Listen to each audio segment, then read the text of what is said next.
നബി തങ്ങളോട് ഒരു സഹാബി ഒരു മനുഷ്യൻ വന്നുകൊണ്ട് ചോദിച്ചല്ലോ, യാ റസൂലല്ലാഹ് മതസ്സാഅത യാ റസൂലല്ലാഹ്,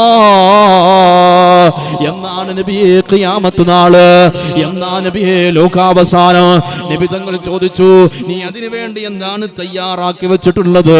അവിടുന്ന് പറഞ്ഞു, നബിയേ എനിക്കൊന്നുമില്ല, ഒരു അമലും എനിക്കില്ല, പിന്നെ എനിക്കുള്ളത് എന്താണ്?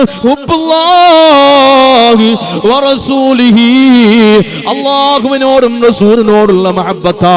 അവിടുന്ന് നബി തങ്ങൾ പറയാ, അൻത മഅമൻ അഹ്ബബ്ത, നീ ആരെയാണോ ഇഷ്ടം വെച്ചത്, നീ ആരെയാണോ പ്രിയം വെച്ചത്, നീ അവരുടെ കൂടെയാ.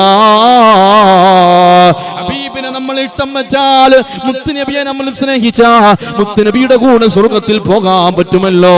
അല്ലാഹു നമുക്കതിന് തൗഫീഖ് നൽകട്ടെ.